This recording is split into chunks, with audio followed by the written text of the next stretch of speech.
एक गांव में दो भाई रहते थे। बड़ा भाई गंगाराम बहुत अमीर था। उसके घर में किसी भी चीज की कमी नहीं थी। वही छोटा भाई सेवकराम बहुत ही भोला और नेक दिल इंसान था। उसके परिवार में उसकी पत्नी और एक बच्चा था। वह इतना गरीब था कि वह मिट्टी के मकान में रहता था। गंगाराम की पत्नी के 3 पुत्रियों के बाद पुत्र हुआ था, तो गंगाराम ने एक बड़ा प्रोग्राम रखा, जिसमें उसने गांव के और बाहर के बड़े बड़े अमीर लोगों को बुलाया था।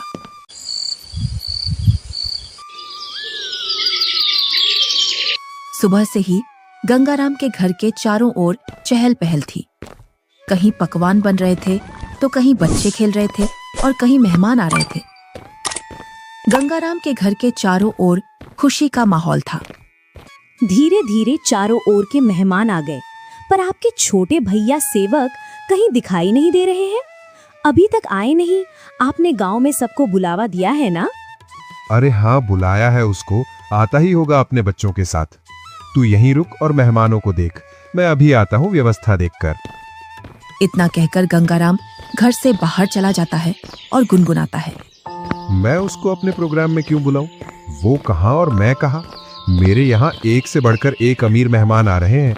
अगर किसी को पता चल गया कि मेरा भाई इतना गरीब है तो मेरी नाक कट जाएगी। कुछ गांव के लोग सेवकराम के घर के आगे से गंगाराम के प्रोग्राम में जा रहे थे और सेवकराम अपने घर से खेतों पर जाने की तैयारी कर रहा था। जैसे ही वह घर से बाहर निकलता है तो उसको कुछ गांव वाले मिल जाते हैं। अरे सेवकराम, तू अपने भाई के घर नहीं गया? तेरी भाभी के बहुत दिनों बाद लड़का हुआ है। इसी उपलक्ष्य में तेरे भाई ने बहुत बड़ा प्रोग्राम रखा है। तू तो चाचा बन गया है और तू यहाँ, जबकि तुझे तो अपने भाई के घर सबसे पहले पहुँचना था। सेवकराम ये सुनकर दंग रह जाता है। इस बारे में उसे कुछ भी पता नहीं था, पर वह गांव वालों के सामने ऐसे बोलता है जैसे उसे पहले से सब पता है। अरे हाँ भाई, मुझे भी जाना है। बस थोड़ा सा खेतों पर काम बचा है, उसको मैं पूरा करके आता हूँ। जल्दी काम पूरा करके आ भाई।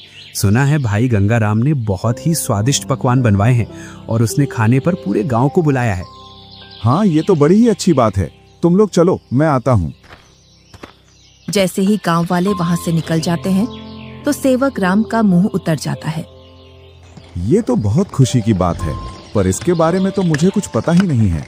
चलो, मेरे बड़े भाई के घर पुत्र रत्न तो आया और मैं फिर से चाचा बन गया, पर मुझे इस बारे में कुछ बताया भी नहीं। शायद काम काज ज्यादा है, इसी वजह से मुझे बताना भूल गया होगा, वरना ऐसा हो नहीं सकता कि मेरा भाई मुझे न बुलाए। अरे भाग्यवान, तुमने सुना? तुम्हारी जेठानी के लड़का हुआ है। कुछ गांव वाले इधर से गुजर कर जा रहे थे। क्यों ना अपन भी चलें बड़े भाई के यहाँ? सुना है बहुत ही अच्छे अच्छे पकवान बने हैं वहाँ पर। अरे, ये तो बड़ी खुशी की बात है। आप फिर से चाचा बन गए और मैं चाची, परंतु उन्होंने हमें बुलाया नहीं। बिना बुलाए हम कैसे जा सकते हैं उनके प्रोग्राम में? बिना बुलाए वहाँ जाना सही नहीं होगा। अगर गांव में इस बात का पता चल गया कि हम बिन बुलाए उनके प्रोग्राम में आए हैं तो लोग क्या कहेंगे? बड़े भैया इतना बड़ा प्रोग्राम कर रहे हैं और इतने बड़े प्रोग्राम में पूरे काम की जिम्मेदारी भी उन्हीं पर है। तुम्हें पता है ना उनके पास कितना कामकाज होगा। इसी कामकाज की वजह से हमसे बोलना भूल गए होंगे और प्रोग्राम वाला आदमी तो कुछ ना कुछ तो भूल ही जाता है। आप लोग चलो ना, मैं अपने ताऊ का घर और अपने छोटे भाई को देख आऊंगा। कैसे चलें बेटा? मन तो मेरा भी बहुत कर रहा है जाने को, पर उन्होंने हमें प्रोग्राम का निमंत्रण भी नहीं दिया और ना ही हमसे बोला। उन्होंने फिर किस मुंह से उनके प्रोग्राम में जाएं? क्या हम अपने छोटे भाई से मिलने नहीं जाएंगे पापा? क्यों नहीं, हम जरूर चलेंगे आपके छोटे भाई से मिलने के लिए। क्यों आप छोटे बच्चे को झूठी तसल्ली दे रहे हो? तुम्हें पता है ना, तुम्हारे बड़े भाई हमें उनके बराबर नहीं समझते हैं, तभी तो उन्होंने हमें प्रोग्राम में नहीं बुलाया है। तुम तो सदा गड़े मुर्दे उखाड़ती हो। ऐसा नहीं है, वो हमको चाहते हैं, वो तो कामकाज की वजह से बुलाना भूल गए हैं। तुम्हें लग रहा है कि भैया तुम्हें बुलाना भूल गए हैं, तो तुम जाओ। बिन बुलाए मैं नहीं जाने वाली कहीं। मैं तो खूब खुश हूँ अपने घर में। आपको जाना है तो जाओ। ठीक है, मैं और मुन्ना चले जाते हैं। तुम्हें नहीं जाना तो मत चलो। आप जा रहे हो तो जाओ, पर उधर से जल्दी लौट कर आना। सेवकराम और उसका बच्चा प्रोग्राम में जाने के लिए तैयार हो जाते हैं। अब तुम प्रोग्राम में जा रहे हो तो बच्चे को देने के लिए कुछ तो ले जाना पड़ेगा। हाँ, बहुत देर से मैं भी यही सोच रहा था, बच्चे के लिए क्या ले जाऊं, और बाजार से ले जाने के लिए मेरे पास पैसे भी नहीं हैं। आप तो ये लकड़ी का झूला ले जाओ जो तुमने मुन्ना के लिए बनाया था। अब मुन्ना के कुछ काम का नहीं है। हाँ, यही ले जाता हूँ, इसमें बच्चा खूब आराम से सोएगा। सेवक राम उस झूले को उठाकर चल देता है और उसके साथ में उसका लड़का भी चल देता है।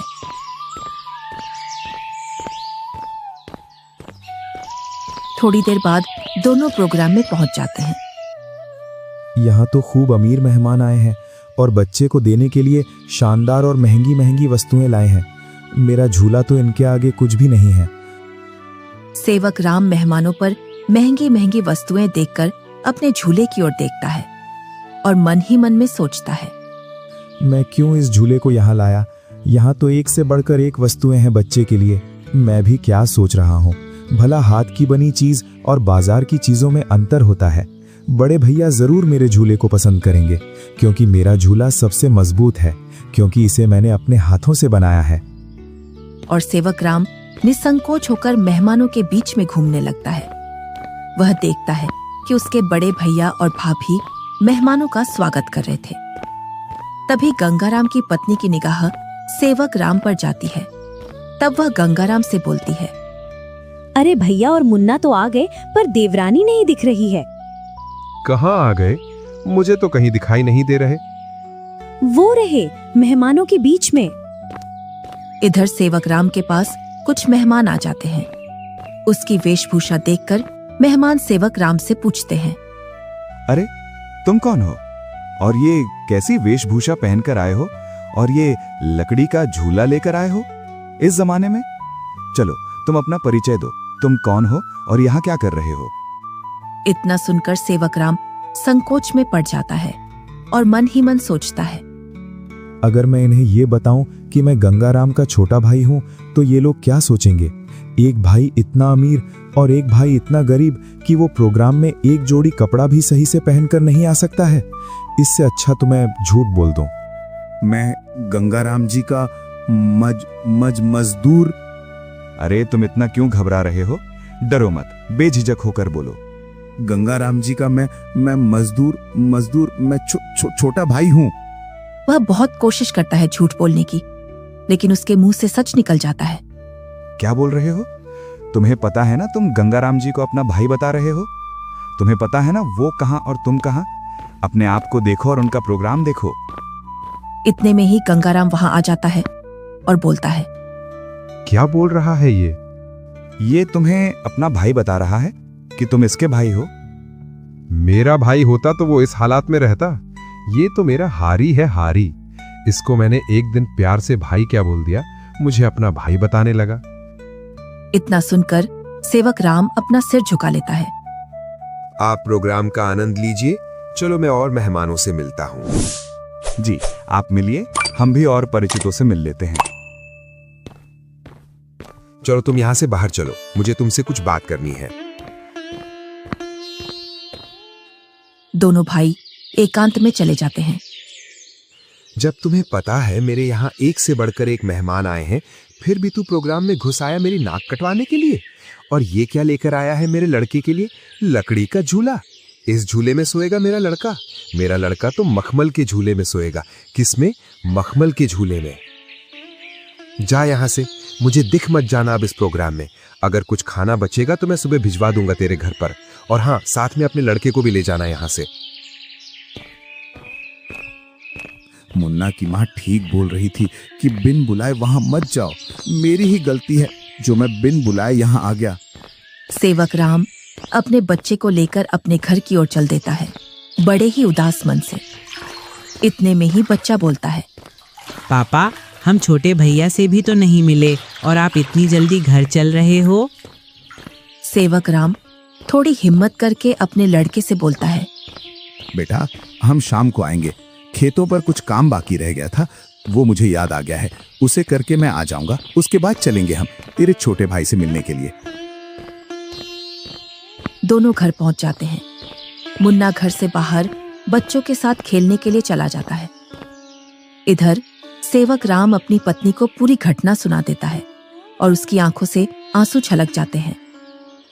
पता नहीं ईश्वर की कैसी लीला है, आज भाई ने भाई को पहचानने से मना कर दिया।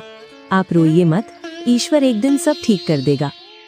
ईश्वर को भाइयों के बीच में इतना फासला भी नहीं रखना चाहिए कि वे एक दूसरे से ही दूर हो जाएं। आप इतना दुख मत मनाइए, सब ठीक हो जाएगा। आप बस ईश्वर पर विश्वास रखिए। तीनों सो जाते हैं।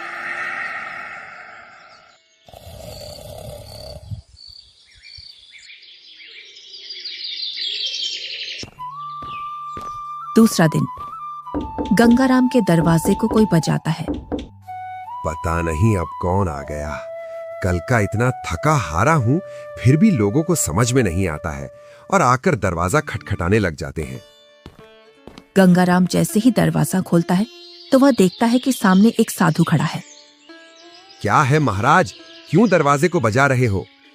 कुछ नहीं बेटा, बड़े जोरों की भूख लगी है। बस थोड़ा सा खाना मिल जाता तो मेरी भूख मिट जाती। क्या खाना? यहाँ खाना मुफ्त में नहीं मिलता है और ऐसी दोपहर में तुम्हें कहां से खाना ला कर दूं? बेटा, घर में कुछ तो होगा, उसमें से ही कुछ खाने को दे दो जिससे मेरी भूख शांत हो जाए। इतना बड़ा गांव है, तुम्हें मेरा ही घर मिला खाना मांगने के लिए? यहाँ कुछ नहीं है, चले जाओ यहाँ से। इतना कहकर गुस्से में गंगाराम दरवाजा बंद कर लेता है। ईश्वर तुम्हें सदा खुश रखे बेटा। इतना बोलकर साधु वहां से चला जाता है। इधर गंगाराम की पत्नी गंगाराम से पूछती है, कौन आया था दरवाजे पर जो तुम इतने जोर से उस पर चिल्ला रहे थे? कोई नहीं, एक ढोंगी बाबा आया था दरवाजे पर, बोल रहा था खाना खिला दो, तो मैंने उससे मना कर दिया, यहाँ नहीं है खाना। तुम भी पता नहीं अब किस नशे में रहने लगे हो। कल का इतना सारा खाना बचा था, वो वैसे ही फेंकेगा। उसमें से कुछ खाना खिला देते। मैंने ये खाना गरीबों और ढोंगियों के लिए नहीं बनवाया है। ये खाना सिर्फ हम जैसे बड़े लोग ही खा सकते हैं। गंगाराम की पत्नी गुनगुनाते हुए वहां से अपने कमरे में चली जाती है। इनको तो पता नहीं अब किस बात का नशा आने लगा है। सीधे मुंह अब किसी से बात ही नहीं करते हैं। इधर साधु सेवक राम के घर के सामने पहुंच जाता है और बाहर से आवाज लगाता है, अरे घर में कोई है? अरे घर में कोई है? आवाज सुनकर सेवक राम घर में से बाहर निकल आता है। साधु को देखकर बोलता है, जी साधु महाराज, बताइए मैं आपकी क्या सेवा करूं? कुछ नहीं बेटा, बहुत तेज भूख लगी है। कुछ खाने को मिल जाए तो आत्मा तृप्त हो जाएगी मेरी। क्यों नहीं साधु महाराज, आइए आइए, जो कुछ हमारे घर में खाने के लिए मिलेगा हम आपको खिलवा देंगे। दोनों घर के अंदर चले जाते हैं। सेवक राम और साधु जमीन पर बैठ जाते हैं और सेवक राम अपनी पत्नी से बोलता है, अरे भाग्यवान, घर में कुछ हो तो खाने का साधु महाराज को ले आओ। सुबह की कुछ दाल रोटी रखी है और अभी खाना बनाने के लिए घर में कुछ भी नहीं है। अरे बेटी, तुम तो शर्माओ मत, जो घर में खाने का हो वही ले आओ, मैं तो खा लूंगा। सेवक राम की पत्नी जो घर में खाना था उसी खाने को गर्म कर लाती है। लीजिए साधु महाराज, गरीब के घर का खाना। हमारे पास तो खाने में यही है। अरे बेटी, तुम अपना मन इतना उदास मत करो। मैं तो ईश्वर की कृपा से जो मिलता है वही खा लेता हूँ। और तुम दोनों इतना उदास क्यों हो? कोई समस्या है आपके यहाँ? साधु महाराज, खेतों में इतना काम कर रहा हूँ, उतनी ही गरीबी आ रही है। गरीबी कम होने का नाम ही नहीं ले रही है। अब तो स्थिति ऐसी हो गई है, 2 वक्त का खाना भी बड़ी मुश्किल से मिलता है। पता नहीं ईश्वर हमारी कौन सी परीक्षा ले रहा है। ये कोई बीमारी तो है नहीं जिसका मैं आपको सही उपचार बता दूं बेटा। बस ईश्वर पर विश्वास रखो, सब सही हो जाएगा। फिर भी मुझे लगता है तुम मुझे तुम्हारी समस्या सही से बता नहीं रहे हो। इतना सुनकर सेवक राम और सेवक राम की पत्नी साधु महाराज को पूरी बात बता देते हैं कि किस प्रकार गंगाराम ने उनके साथ भेदभाव किया। साधु खाना खा लेता है।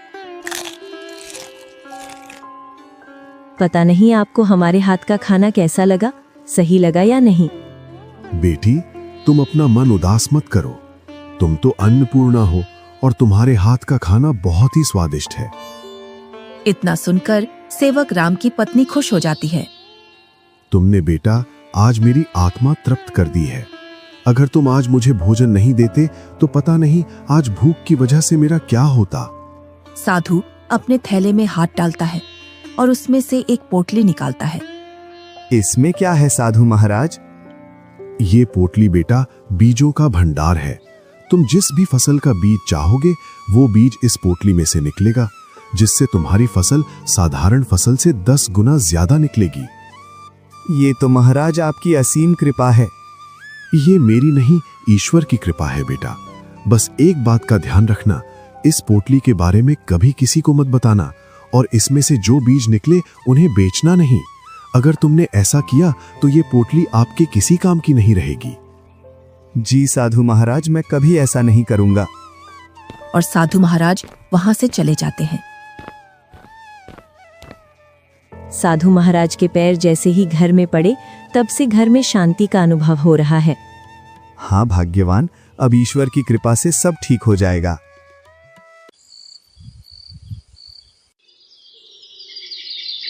जैसे ही सेवक राम ने अपने खेतों में उन बीजों की बुआई की तो चारों ओर सेवक राम की फसल के ही चर्चे थे। इधर गंगा राम अपने धन के घमंड में जी रहा था, जिससे वह किसी से भी सीधे मुंह बात नहीं करता था। इधर सेवक राम की संपत्ति बढ़ रही थी और गंगा राम की घट रही थी, और इसी के साथ गंगा राम के घर में अशांति भी बढ़ रही थी। कुछ ही दिनों में सेवक राम ने गांव में गंगा राम से भी बड़ा मकान बना लिया था, और सेवक राम अब अपने घर में खूब खुशी खुशी रह रहा था। पर एक दिन, मालिक, अब मैं आपके यहाँ काम नहीं करूंगा। अब मुझे दूसरे गांव में आपसे ज्यादा जमीन मिल रही है और इससे भी अच्छी उपजाऊ। क्या बोल रहे हो हरिया तुम? तुम्हें पता है मेरे पास कितनी जिम्मेदारियां हैं? तुम चले जाओगे तो मैं अकेला कैसे खेती और घर संभालूंगा, और ऊपर से मैं अकेला आदमी। मुझे जहाँ मुनाफा मिलेगा मैं वहीं काम करूंगा मालिक। अगर मुझे इतनी ही मेहनत में मुझे वहां ज्यादा फसल मिलेगी तो मैं वहीं जाऊंगा। अरे हरिया, मैं भी तो तुम्हें खूब मुनाफा करवाता हूँ। बस तुम इस साल और रुक जाओ, मैं जब तक दूसरा हारी देख लूंगा। मालिक, 2 सालों से तुम मुझे बेवकूफ बना रहे हो। न तो तुम अनाज ज्यादा देते हो और न ही तुम दूसरा हारी रखते हो। मैं तो चला, तुम जानो और तुम्हारी खेती। अरे नहीं, ये तो चला गया। अब मैं क्या करूंगा? कई सालों से मैंने खेतों में काम भी नहीं किया है, जिससे अब मुझसे खेतों में काम भी नहीं होगा। क्यों ना मैं सेवक राम के यहाँ जाऊं? अब तक तो उसने उसकी सारी जमीन बेच दी होगी, क्योंकि हालात तो वैसे भी खराब चल रहे थे उसके। वो जरूर मेरे खेतों पर काम कर लेगा। गंगा राम सेवक राम से मिलने के लिए चल देता है।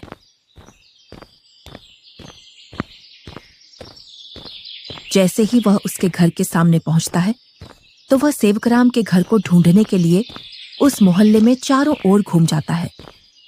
इधर ही थी उसकी झोपड़ी, पता नहीं किधर गई। बहुत देर से ढूंढ रहा हूं, मिल नहीं रही है। तभी वहां से एक गांव का व्यक्ति गुजर कर जा रहा था तो गंगाराम उस व्यक्ति से पूछता है, अरे भैया, सेवक राम की झोपड़ी थी यहाँ, वो कहाँ है? कितने दिनों बाद आ रहे हो भैया इधर? शादी के बाद अब आया हूँ इधर। इसीलिए तो तुम्हें वो झोपड़ी नहीं मिल रही है। अरे भैया, तुम जो सामने मकान देख रहे हो बहुमंजिला, यही घर है सेवक राम का। ये कैसे हो सकता है? 2 साल पहले तो ये गरीब हुआ करता था। हाँ भैया, 2 साल पहले गांव में सबसे गरीब व्यक्ति यही था। पता नहीं भैया, इसने खेतों में कौन सा खाद डाला है जिससे इसकी पैदावार सबसे ज्यादा निकलती है। घर बताने के लिए बहुत बहुत धन्यवाद। और गंगाराम उस घर के अंदर चला जाता है। जैसे ही सेवक राम अपने बड़े भैया को घर के अंदर देखता है तो वह बहुत खुश होता है। अरे मुन्ना की माँ, वो देखो हमारे घर में कौन आया है। बड़े भैया, आओ भैया बैठो। अरे, तुमने इतना शानदार घर कैसे बनाया? तुमने तो पूरा ही नक्शा बदल दिया। बहुत ही शानदार घर बनाया है। कहीं तुमने चोरी चपाटी करके तो ये घर नहीं बनाया? नहीं भैया, मैंने कोई चोरी नहीं की है। ये तो मैंने अपनी मेहनत से बनाया है। ऐसी मेहनत तो तू पहले भी करता था, पर पहले तो तूने ऐसा मकान बनाया ही नहीं। भैया, आपसे क्या छुपाना, जब आपका प्रोग्राम था उसके एक दिन बाद हमारे घर पर एक साधु आया था। उसको हमने पेट भर खाना खिलाया था। आज उनके आशीर्वाद की वजह से ये सब है हमारे पास। इतना सुनकर गंगाराम का सिर घूम जाता है और उसकी आंखों तले सब सीन आ जाता है कि किस प्रकार उसने उस साधु को भगाया था। वो साधु तो सबसे पहले मेरे घर आया था, इसका मतलब ये सारा धन मेरा हुआ। क्या बोल रहे हो भैया? ये तो मैंने अपनी मेहनत से खड़ा किया है, ना कि जादू से। ये सब तुझे साधु के आने बाद ही मिला है ना? तो इस गांव में सबसे पहले साधु मेरे घर आया था। अगर मैं उसे खाना खिला देता तो ये सारी संपत्ति मेरी होती। इसका मतलब तूने मेरे अधिकार की संपत्ति छीनी है। ये तुम मुझ पर गलत इल्जाम लगा रहे हो भैया। मैं उस साधु को ढूंढ कर लाता हूँ और साधु से तेरे सामने बुलवाता हूँ कि इस संपत्ति पर किसका हक है। और गुस्से में गंगाराम वहां से निकल जाता है। कई दिनों तक वह उस साधु को खोजता है।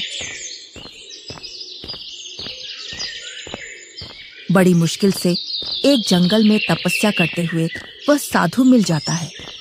साधु महाराज प्रणाम।